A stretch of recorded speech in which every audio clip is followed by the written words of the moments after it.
Hey, we are live on YouTube again. This is the MTC report. As you can tell from my really fancy sign over here, which I should fix because it's kind of crooked. And I got my trusty guitar because once again, people ask me to perform a song, but I'm here mainly as a journalist to talk about covering the International Symposium on online journalism. So it's been a huge event. Actually, I think 7,200 people have registered.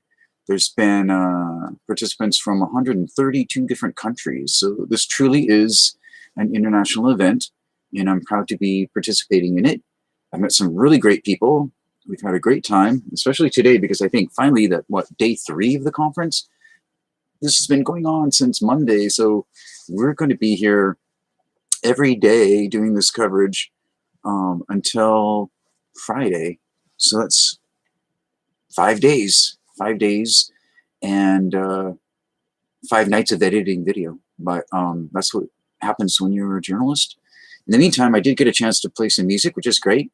And thanks to David Bowie for being here today to join us in the background back there. Thanks, David, for all your great music.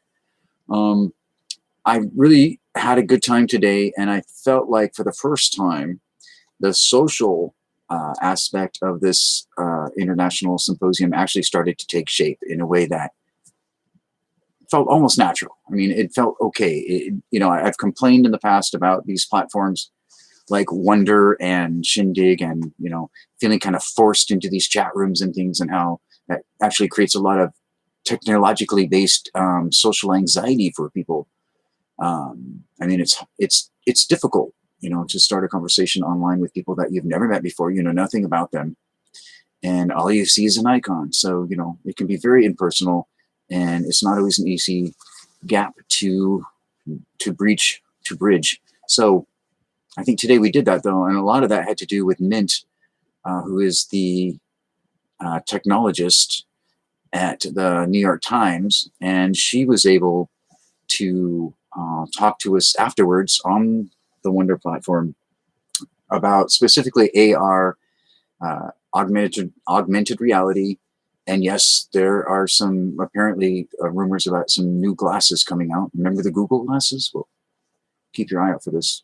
Then there's also this whole idea of augmented and virtual reality becoming a part of news coverage, which is, all very cutting edge. You're hearing it here first, folks. This is not something that CNN is doing today necessarily.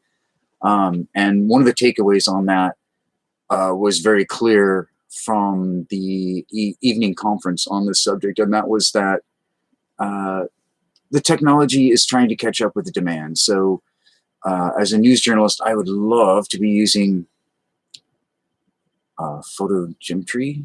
I would love to be using AR platforms and augmented reality to tell my story as a journalist and as a musician as well, because I think, here in the studio, I often am thinking of multimedia ways of presenting this music to people and the story behind the music. There's a story behind every story.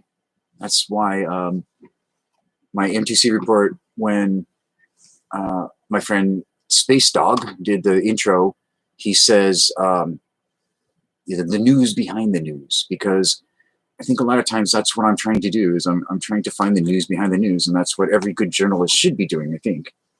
I mean, I could be wrong, but I think that's basically the idea of journalism, is that, you can follow the crowd. Excuse me a second here. You can follow the crowd, you can follow the pack, you can report on everything that everybody else is reporting, and that's what corporate media does most of the time. But if you are an independent journalist and you want to tell the truth and you want to bring information to people and help educate the public, and because it's in the public interest, then there are certain things that you do, and certain sacrifices you make, and also certain commitments that you make. One of them is to be at a conference like this, where for 5 days of your life, you are doing nothing but eating, breathing, and sleeping journalism. And I'm familiar with doing that as a musician, because a lot of times you're on tour or you're in the studio for days at a time, and that's all you do is live, breathe, sleep, eat music. And then it's a beautiful experience, but it can also be a little bit distracting at times to your personal life. Sorry, I have hat hair. I went out on the boat earlier because I needed to get away. There is a time, during every conference, and they encourage this.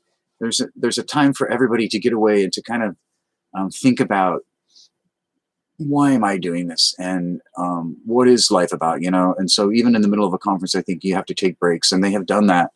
They've allowed us for several hours at a time during the day to eat, sleep, take notes, do podcasts, record videos like this, do whatever it takes to process all the information that you're getting, because it is a really intensive 5 days of conversation and discussion and presentation and education. Today we had some major information thrown at us about using advanced search tools on search engines. And that gets really into the research aspect of journalism, which is very important, of course, and fact checking, which is incredibly important. So in a lot of ways, journalists are like academicians or academic researchers, because you have to spend a lot of your time sourcing information and researching information and using databases and charts and graphs and all sorts of things, all sorts of analytics, to try to understand a story and to present that to people in an understandable way. So there was a lot of talk about that today. There were several sessions that I thought were very unique. And I think, the kind of thing that you're probably not going to get at most journalism conferences, or at least the ones that I've attended recently. So I'll give you an example. Let me put up here online. I'm going to check out the program. One of the things that happened that I thought was interesting is that I participated and I interacted with Anna Palmer and Jake Sherman, the co-founders of Punchbowl News. And that was interesting because they are a whole new model that just popped up over the last year or so. That's caused a lot of waves.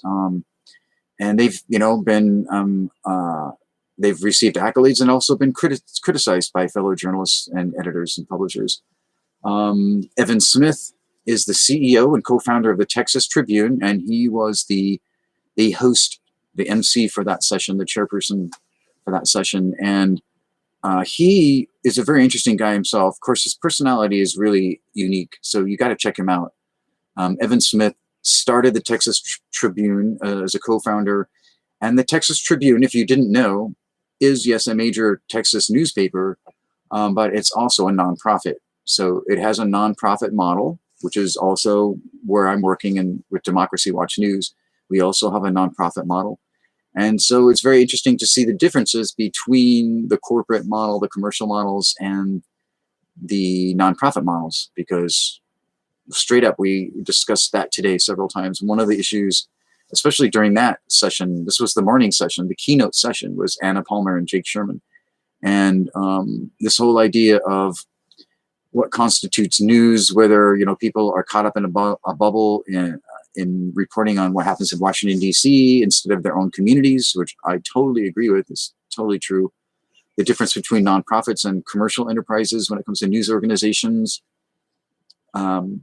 Nonprofits tend to have subscribers and donors. And we talked yesterday during part 2 of this report about Catherine Viner's keynote address. She's the editor-in-chief of The Guardian, which, a disclaimer, The Guardian did interview me last year, actually, during protests that I was covering in Seattle about what's going on here. So I have to throw that out there. But she did a great presentation about their model, which involves contributors, donors. So, however, she says they're not a charity; they are a working news organization, and so they see it as people contributing to their cause. There's also this commercial model, of course, and the difference sometimes is that the commercial model involves potential pressure from advertisers and from the corporate ownership in terms of the coverage, the news coverage. So it can create at least the appearance of bias, okay? And you see that all the time in corporate news, where there are certain stories they just don't want to touch because it affects the stockholders and the corporations that own the news network. And there's becoming fewer and fewer news networks because of the fact that the Federal Communications Commission in the United States has traditionally favored and sided with large corporations and media monopolies, allowing the lack of regulation in terms of the consolidation of corporate media ownership. I did the Mr. Smith Goes to Washington thing and testified before the Federal Communications Commission, standing there saying, I have the documents in my hand. And they were documents, research papers done by academicians, Professors Napoli and Yanich and others at the University of Delaware and other places, where they were commissioned by the FCC to study the effects of corporate media consolidation. And those findings were suppressed because when I went before the FCC and testified about these reports, the FCC claimed they had no information and didn't even know they existed, even though the FCC had commissioned them. So what does that tell you? And you know, Michael Powell, the brother of Colin Powell, was the chairperson for the FCC for a while, and there were a lot of Republicans on the FCC who sided with corporations. The truth is that the research shows that corporate media consolidation, the monopolization of the media by just a few major corporate entities, actually limits local news coverage. It also limits female and minority ownership of the media, and it has a lot of other negative effects that you can just imagine. It serves the interests of the status quo and the corporate elite. So there you go. That's a little sidelight on some of the issues that you deal with as a journalist. But the commercial model versus the non-commercial model, you know, you would think there would be a big divide between there, and maybe in philosophy in terms of the way that they're funded, yes, but in the terms of way you cover the news, both sides are trying to protect themselves from pressure from outside forces, whether it be political organizations or corporate entities, as I mentioned before, or the ownership of your own, you know, newspaper, magazine, online website, television network or station, radio stations. By the way, Cumulus and Clear Channel, well, Clear Channel at one time, a few years ago, bought up 880 radio stations around the country. So that's why you had Rush Limbaugh in every station and hardcore right-wing conservatives in every community across the United States, even the most progressive cities in the United States. That was because Clear Channel bought up 880 stations, and Cumulus bought about 330. So a lot of progressive voices got kicked off the air at that time. That's why Tom Hartman lost his original radio program, and you name it. You know, even Ron Reagan, you know, Ronald Reagan's son, who turned out to be very liberal or progressive. He even got kicked off the air. Mike Malloy, Norman Goldman, Nicole Sandler. These are all people I've worked with. I've been on their shows multiple times. They all lost their voices in the media because there was a huge takeover by conservative interests. By the way, progressive political organizations and movements don't seem to understand this, by the way, and don't seem to spend any time trying to invest money in media, but they should, because it would make a big difference. And it did, because those networks like Air America and the Nova, I believe, network that Mike Malloy was on, they made a huge difference in the election of Barack Obama and helped get him into office. So maybe one of the reasons why the conservatives bought up those stations and turned them into sports stations and other things, like in Seattle, there was a progressive talk station. It was turned into a sports station. And that was, I think, actually by CBS who did that. And then in Portland, there was a progressive talk station, and that was sold off by Clear Channel. So at least in Portland, you have X-Ray.FM, which is a more populist grassroots kind of approach to media that was created by the people there in their own interest. That's never really happened in Seattle, although, you know, there is some community radio based around here. There was a group called Progressive Radio Northwest that I was involved with and did some panels with that included people like Norman Goldman. And we tried to sell them on the idea that everything was going to be online, and that's where, you know, digital media was the way to go. And unfortunately, they kind of dragged their feet on that. They wanted to apparently come up with $5 or $6 million to buy a commercial radio station or something, which is about what it would cost back then. It's probably even more expensive now, but in the beginning, we mentioned the FCC before, and they are culpable in all of this corporate media takeover stuff. Except for Chairman or the commissioners Adelstein and Copps, they both actually stood up for independent and public media when the others on the commission wouldn't. But they got ignored by their own fellow commissioners. But the FCC has been involved in a lot of this, and it should have been an idea that the public owns the airways, and that's why the Federal Communications Commission was originally formed. Unfortunately, it's turned into, corporations own the airways, even though they're supposedly bequeathed to the public. But you figure it out. It's a political game out there, and a money-making game about corporate monopolies owning media. But it's also one of the attributing factors to why the United States is ranked, well, last year was ranked 48th in the world in terms of press freedom. And that was because of corporate media ownership. It does limit the voices that you hear and see in your media. Everyone knows that. And those of us that work in media know that especially. But a tribute to, goes out to the folks who organized the International Symposium on Online Journalism. And I'm not saying that just because I was a participant, but also because of the fact that there's a lot of corporate media that happens out there that doesn't cover the kinds of things, and other symposiums that don't cover the kinds of things that were being covered today, including a session today that had a panel on how to protect women from online threats against them. And it turned out that there was a survey showing that 70% of female journalists that responded to this survey said that they have felt threatened online by men, and that also 52% of them responded by saying that they had felt physically threatened by being doxxed and all sorts of other things. So there you go. There was also, so that's an issue that corporate media is not covering, which of course they should. And that was a keynote presentation earlier in the morning, which was moderated by the executive editor of the Texas Tribune.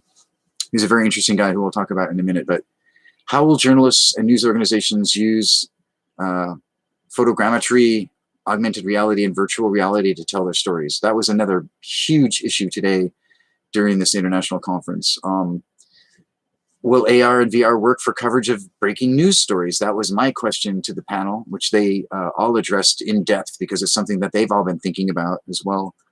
Will it work, for your local public radio station or TV station? How are they going to use online content to augment what they're doing? What is the current state of the journalistic technology revolution? And the takeaway on that was that, and it came directly from Mint, who was one of the presenters from the New York Times, their technologist, who said, look, everybody's waiting for 5G. And we've had these ideas about how to use augmented reality and virtual reality and 360 journalism since, a decade ago, but we've been waiting for the technology to catch up so that it's actually possible relatively inexpensively to do this. And so far that hasn't been the case so much. So 5G is one of the things that, is supposed to make it easier. There's a lot of information that and data that has to be shared in order for 3D virtual reality to take place. So there you go. That was a takeaway. We're not quite there yet, which is why you don't see a lot of this on CNN or MSNBC or whatever other news and political organizations, news organizations. There's a trend toward it, of course, and those of us who are trying to stay out on the cutting edge of this are trying to educate ourselves and figure out how to use it. But that question that I asked today, which is, can VR and AR, augmented and virtual reality, be used for breaking news stories, is something that is on everybody's mind. And the answer was not yet. So there you go. It's a little bit disappointing for those of us who would really like to push the envelope on that. But there's nothing you can do right now. But by the way, the New York Times does have some projects, and Mint shared one of them with us, which was reconstructing an artist's loft, I believe in New York, and it's a really, really interesting thing. So if you go to the New York Times app, you'll find it under their 3D section. It's an interesting thing to do. You can explore somebody's flat and look at their art and their record collection and all sorts of things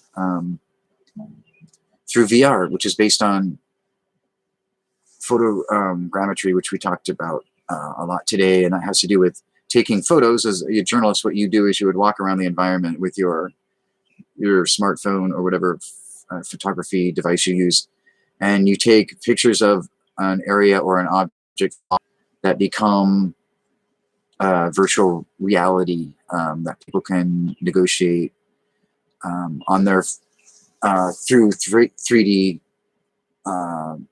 goggles and glasses, and also through. So there's a way of doing this to where you can actually relatively easily these days, but not necessarily quickly, photograph things and turn it into a 3D reality that other people can experience online. So there is a section of the New York Times called Reconstructing Journalistic Scenes in 3D, and it gives you examples of how that was done.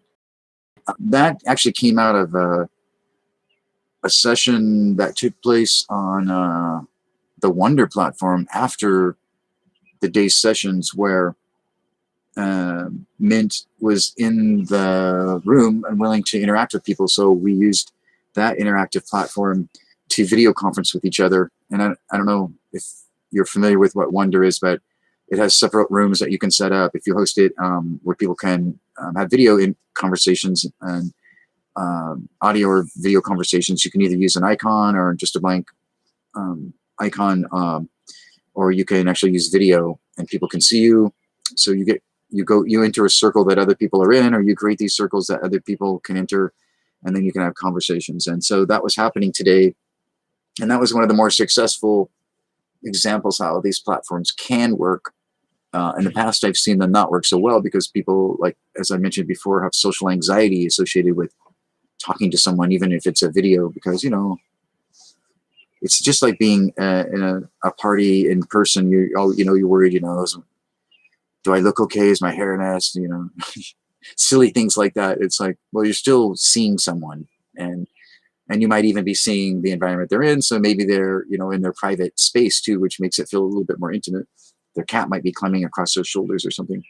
I was laughing earlier today and tweeting about how interesting it is to be participating in an international online symposium, this major conference, with people top-notch in the field who are discussing very weighty issues that affect all of us, including climate change. Tomorrow is one of the themes.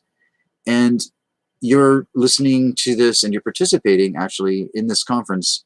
And, if you don't want to use your video camera, you don't. In a video conference, you can turn it off or use an icon or whatever you want. So here I am in my pajamas participating in an international symposium. I thought it was great. I had my yerba mate tea next to me, and I felt very comfortable. And I was joking about the only thing that was missing was a purring cat, curled up next to me or something, because it felt very comfortable to be able to interact with people on the other side of the planet from my own living room and, be comfortable with that.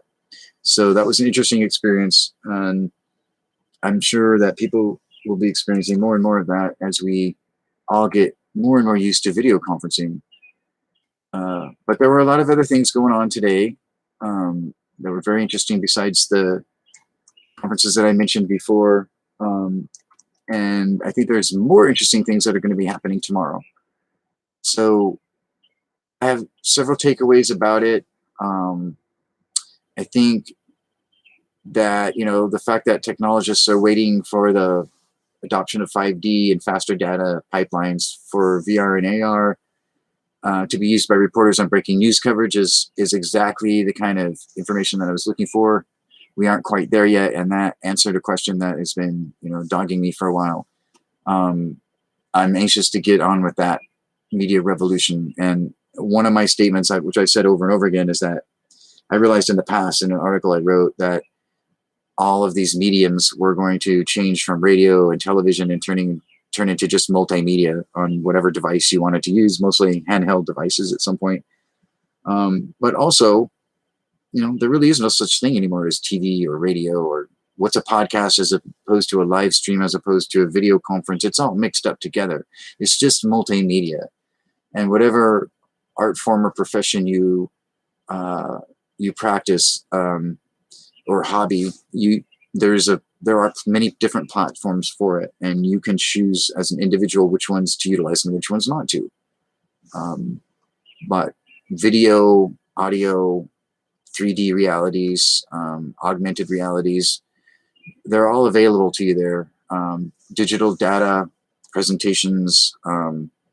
There are apps now, and some of them are actually, believe it or not, available at the New York Times through one of their apps. They also have some trainings and other things for journalists, but you can actually go to their site and see how some of these technologies are being used, and that's very instructive. But we're still waiting, like I said, for the pipeline. We're also waiting for, and this is something that one of the presenters talked about today during the evening session, is that we're also waiting for the audiences out there, the consumers, if you want to call them, or the people who participate in media. We're looking for them to kind of catch up too, because they haven't all gotten used to the idea of these kinds of technologies. So it's very important, I think, what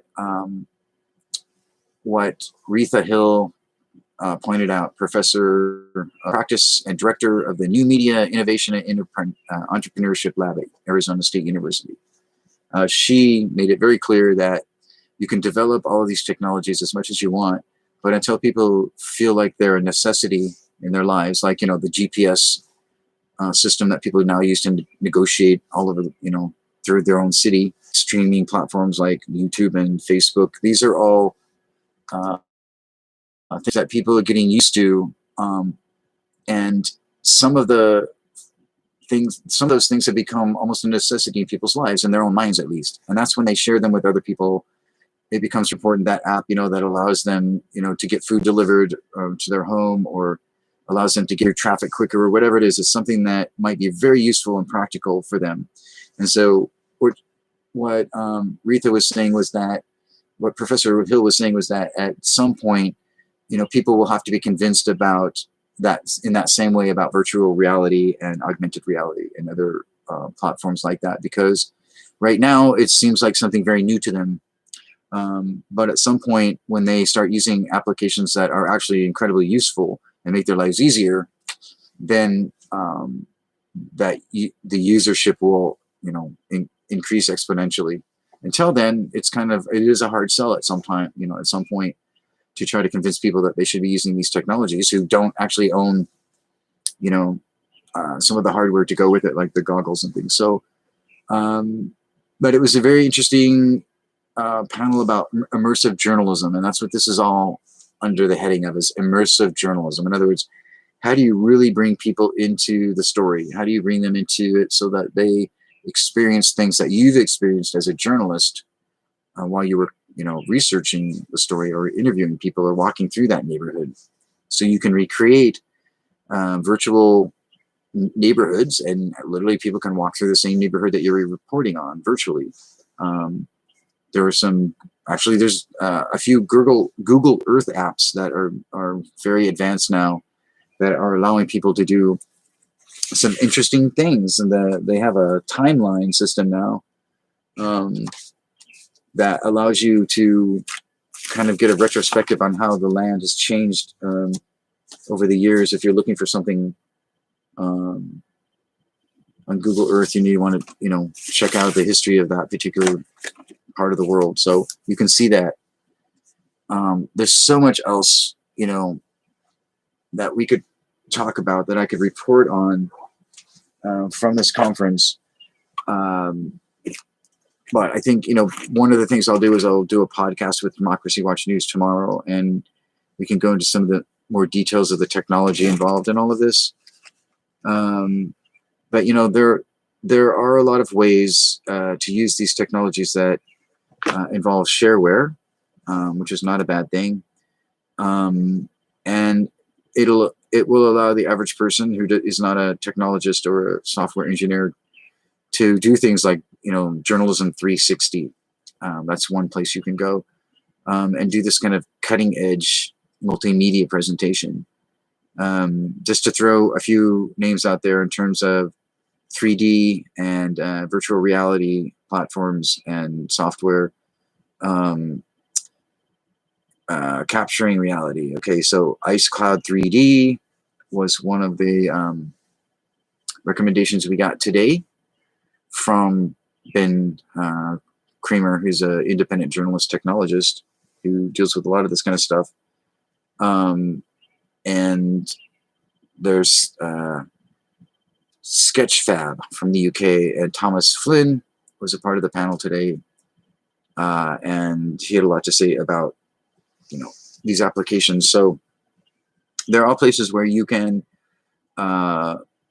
model 3D images, and also platforms where you can post them, because in all of these cases, as far as I know, you need multiple platforms in order to actually create these 3D realities. You need a way of creating the content, which is a 3D animation program, or you could use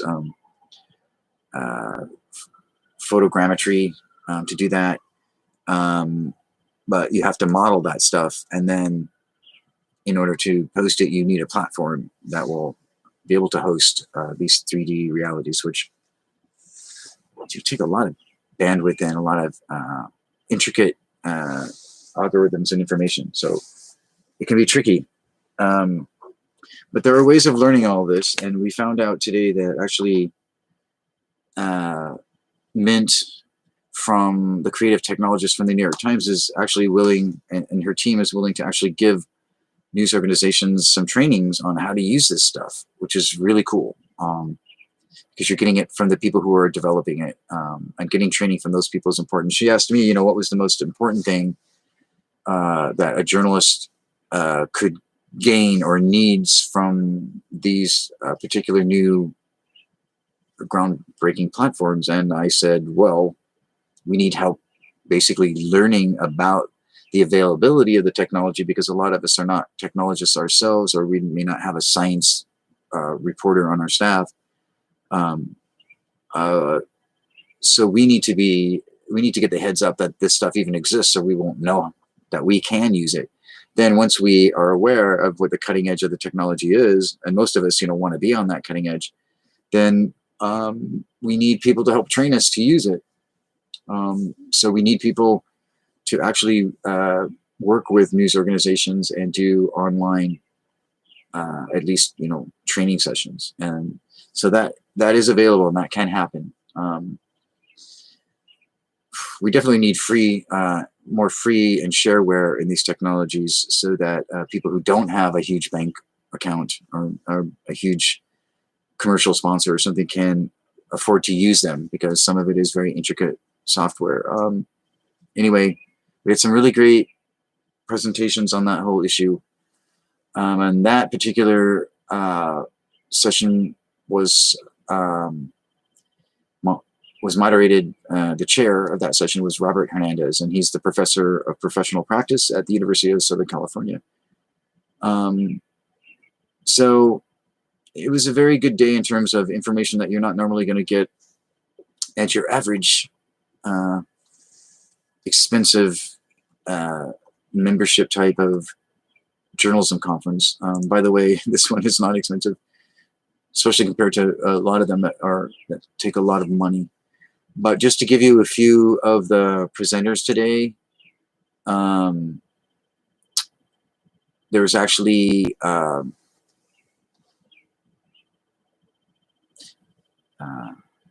Eliza Liz Munoz she's the executive director for the IWMF, and that was the group that was that's the International Women's Media Foundation, and that she was the chair and presenter of the online violence against women journalists session. And there was also a reporter from the investigative reporting program at UC Berkeley for that, the global director of research for the International Coalition for Journalism, and there was Ela Stapley, who was very interesting. She was the digital security advisor and founder for Syskin Labs in the UK, and she had a lot to say about the fact that most her and others on this panel were, pointed out that media is a very much a male-dominated industry, and that most of the upper management and ownership are male. So that is one of the barriers to making sure that female members of the staff are protected, because a lot of times the management is not sympathetic. Is not as sympathetic as they should be. So that's a pretty good wrap up, I think, of the day.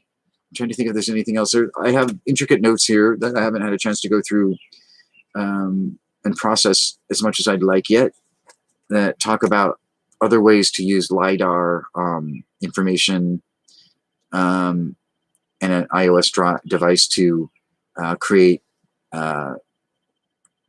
3D realities using Google Earth. So you can fly people through a geographical area. There's actually pre-produced footage of this kind of stuff that people have developed on Google Earth that are Creative Commons licensed, so you could actually use it for your story. Maybe you can find one in your geographic area, but it's just in a way of adding another virtual immersive experience to your news story. So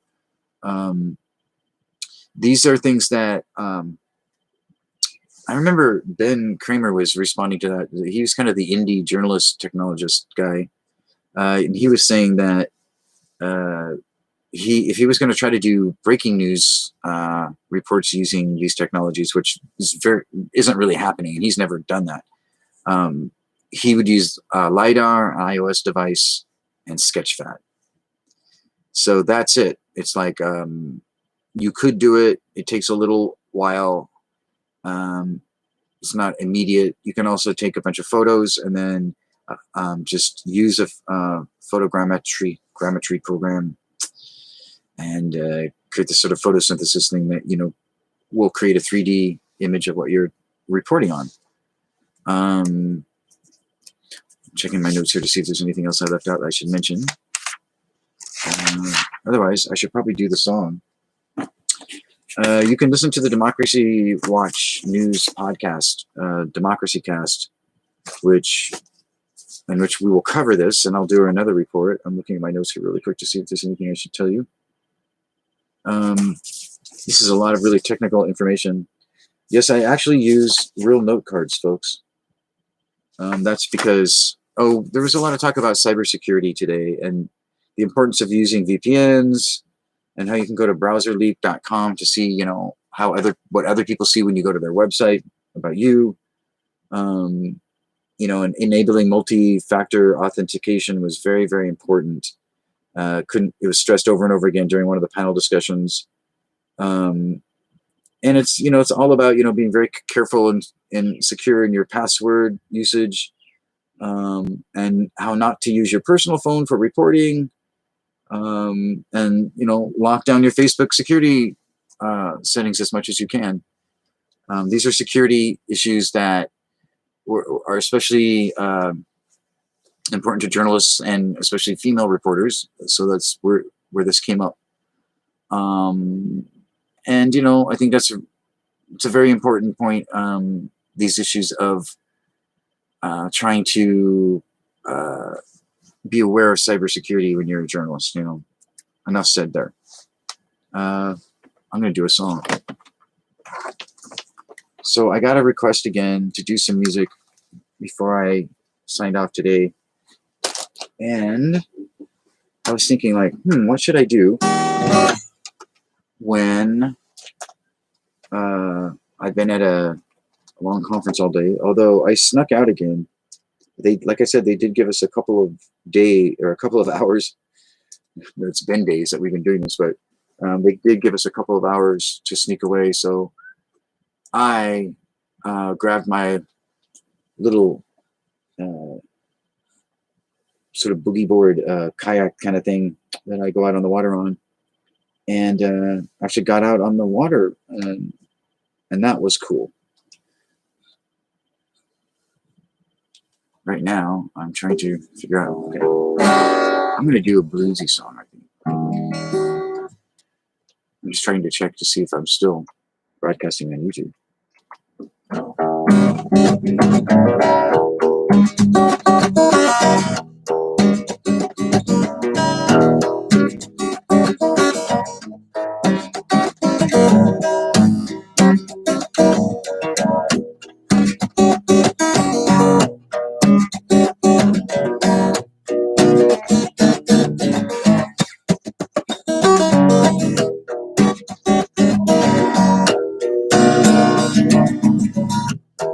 a good time, baby, now. Having a ball. Your daddy don't dig what you look like. Don't dig it at all, but you got your own scene.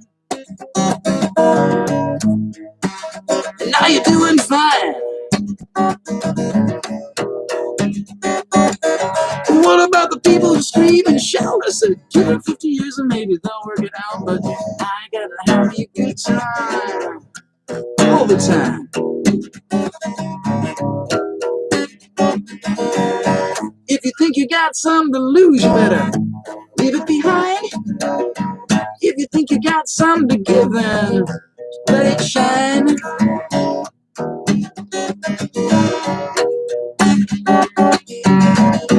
Having a good time, baby, now. Having a ball. Sleep in the daytime, well, now sometimes you don't sleep at all. It's that you got your own scene. And now you're doing fine. Live how you want, let them call you a freak, cause you be in the factory when you're home weak. But I gotta have you a good time, baby, now. All the time. All the time. If you think you got something to lose, you better leave it behind. If you think you got something to give, then let it shine.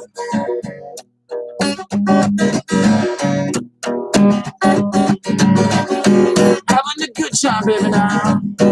Having a ball. Daddy, don't dig what you look like. Don't dig it at all, but you got your own scene. And now you're doing fine. Well, live how you want, let them call you a freak, cause you be in the factory when you're home a week. But I gotta have a good time, baby, now. All the time.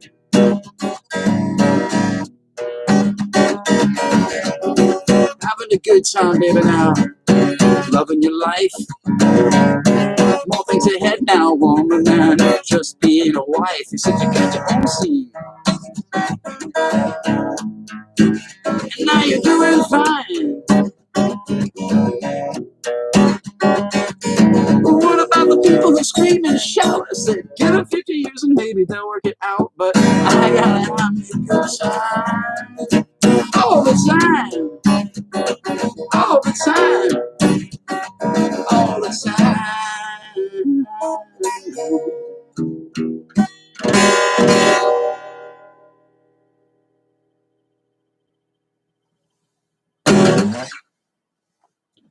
Okay, everybody, that was just a fun song to top off the day. So peace out, y'all. Hope you have a good evening, and we'll see you probably tomorrow around the same time.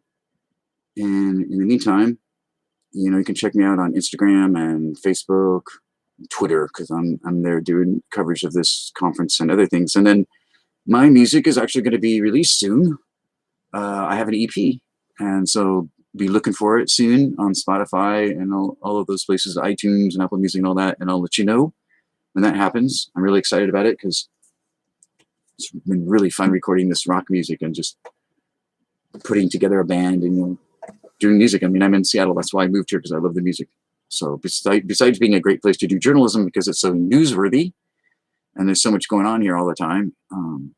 Every time Jeff Bezos sneezes, you know, it's like there's a news story, but or Bill Gates or, you know, Howard Schultz, all those people. But anyway, you can also check out what we do at the Jeff Santa Show. Like, I'm on there every Friday at 2:30 p.m. Pacific time. His show is really interesting. It's got a lot of very educated, informative guests. And I'm not talking about me, although I hope people think that about me, but Harvey Kay, the iconoclastic historian, is on there. John Nichols from The Nation magazine. Melissa Tomlinson from Badass Teachers. I love her. Herb Boyd, editor over at Amsterdam News and author of Black in Detroit. Great guy. There's so many cool people on that show with Jeff, and he's such a good host and so good with people and helping them feel comfortable. And they talk a lot about cutting edge issues, like we've been talking about today, and things that affects, hopefully, you know, people's daily lives instead of just, you know, who's famous and who's not these days. So real journalism and real talk about what's actually going on in the world. And hopefully solution oriented, instead of just ranting and raving and complaining, which is good too, because you need to. Also maybe offering a few solutions. And of course I'm being a little bit facetious about that. Of course I want all to be solutions, hopefully. And that's important though, I think politically and in journalism, that we need to offer people solutions, not just inform them about the issues and the problems. And until tomorrow around 5, I think, so tomorrow there's a whole other series of things going on at the 22nd International Symposium on Online Journalism. My gosh, it's been going on that long. It's day 4. So there's going to be a keynote session called Reimagining News for Black Americans, Paving a Path Towards Equity in Journalism. And this should have been, I think, the opening keynote address, but that's just my opinion. But you'll have Lauren Williams and Akoto Afori-Atta, who are co-founders of Capital B, Amanda Zamorov, co-founder and publisher of The 19th. There'll be a workshop on covering climate change called Best Practices for How to Localize a Planet-Sized Story, which is cool. And that'll involve Amal Ahmed, the reporter for the Texas Observer, Frank Mungin, official innovation officer from the Local Media Association, Donovan Quintero, reporter from the Navajo Times, Bernadette Woods-Plackey, program director for Climate Matters. Then there's also going to be a panel on It's Not the Old Op-Ed Page Anymore, The Growth of Opinion in Online Journalism, with Katie Kingsbury, who's the opinion editor at the New York Times. So that's going to be very interesting. Then you got Karen Attia, global opinions editor for the Washington Post, Sewell Chan, editorial page editor for the Los Angeles Times, Matthew Iglesias, writer and editor for Slow Boring. And then the day's going to end up with this thing called Cracking the Code for the Local News Through Networking and Collaboration. And that actually is going to be chaired by Karen Rendlett, who's the director of journalism of the journalism program at the Knight Foundation. And those are the people who sponsored this whole event. So kudos to them for putting this all together. You'll also hear from Sarah Beth Berman, who's the CEO of American Journalism Project, Sue Cross, executive director and CEO for the Institute for Nonprofit News, or INN, Emily Gilpin, managing editor for Indigenews in Canada, Lisa Hayamada, GNI Startup Labs senior program manager at Lion Publishers, Mukhtar Ibrahim, founder of the SAHAN Journal, and then Mazin Sinamed, co-executive director for Documenting. And these are all going to be amazing panels that you're not going to hear anywhere else, folks. So, and you can go on YouTube, by the way, and check out some of these discussions, because they're posting them soon after the sessions take place. But this is Mark Taylor-Canfield, and I'm been reporting all week, and I'll be reporting for the next couple of days on the program of the Knight Center for Journalism in the Americas at the University of Texas at Austin, which involves the Moody College of Communications School of Journalism and Media, and it'll be going on through Friday. So until then, you can use the hashtag ISOJ2021. That's how people are kind of organizing their topics around this the issue of this conference. And you can go and see the day-to-day schedule on the isoj.org website. So until tomorrow, peace out. This is Mark Taylor-Canfield reporting on the International Symposium on Online Journalism for the MTC report. And I hope you check us out tomorrow. I might actually do a little bit more music as well. And in the meantime, I'll probably be doing a lot of video editing. That's a part of being a journalist these days too, and an artist, is lots of video editing and lots of dealing with technology and different software platforms and different tech issues. It is a major. Mark Taylor-Canfield. Have a good night, y'all. See you soon.